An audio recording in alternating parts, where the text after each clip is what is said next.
I'm JC Gaudechon, and I'm executive producer at CCP Shanghai. Can you tell me what project you're working at in the Shanghai office? So, we have a few.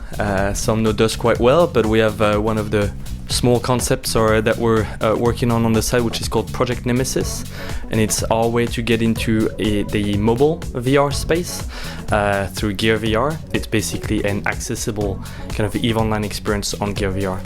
So you're defending a mining barge and then against EVE ships.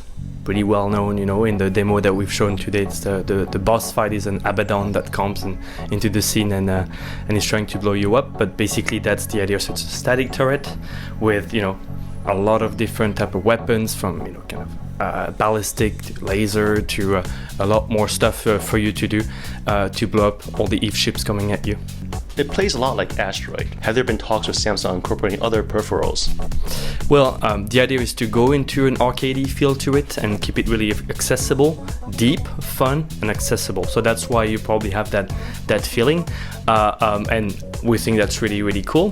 When it comes to working with Samsung, with Gear VR and peripherals, yep, there's different discussions happening at the moment. But what's important for us, though, is to keep it simple to play. And today you basically play with a little pad on the side of the hardware, and there's already a lot you can do with this. So yeah, right now we're trying to push that as far as we can. Then we'll look at more peripherals if needs be. For us, we're building the game with Unreal Engine 4, which is insanely good for what we're doing. Big fans, and we've actually shown this tech demo GDC at the Epic booth. So yeah, that's basically what we're using, and so far we're pushing the hardware a lot. We're working both with Epic in that case, Oculus, and Samsung, and so far we're quite impressed with the result. Right now, we're genuinely want to get more feedback about the experience, and also really for ourselves try to push the hardware, the interactivity, and all that is, and obviously for CCP is making a big push on the VR front, which is really cool, and we're part of that on the kind of mobile VR. So yeah, right now it's basically no, we don't know if this is going to become a game yet. The idea basically is to keep pushing, get a lot of feedback.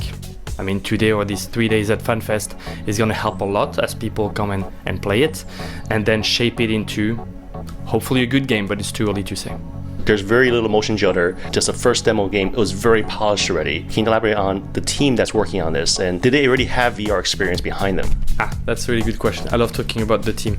They're doing a tremendous job so far. It's a relatively small team, and basically CCP has VR experience, so we're working a lot with the Valkyrie team, other teams within CCP. The guys in Atlanta are also pushing quite far. You've seen today what they have to show, even earlier stuff. But all that basically, obviously, there's knowledge that we share, and that could be why you feel that it's already quite polished. Obviously, there's also New EVE that gives us a lot of assets. We don't need to define some of these ships and how they should look. Obviously that gives us an amazing competitive advantage, and all that coming into an awesome experience, at least so far as a tech demo. Yeah, that's basically all that I think that kind of contributed to what you played today. Right now it seems like the public can't get enough of VR. Is there any hope that CCP might release a pre-alpha version, just like how there's a sign up for the EVE Valkyrie? It's a bit early to say, but if we do, I mean, obviously the idea will try to go to market and give it to all players as fast as we can. Again, I think there's really, talking for CCP, for the VR products coming out of CCP, we also need to take the time to make high quality products. And I don't think we'll basically sacrifice quality to get out faster, to be very honest with you. But yeah, it's once the quality is there, we'll absolutely come out to any people's home as much as possible, or buses because it's mobile VR, so or planes.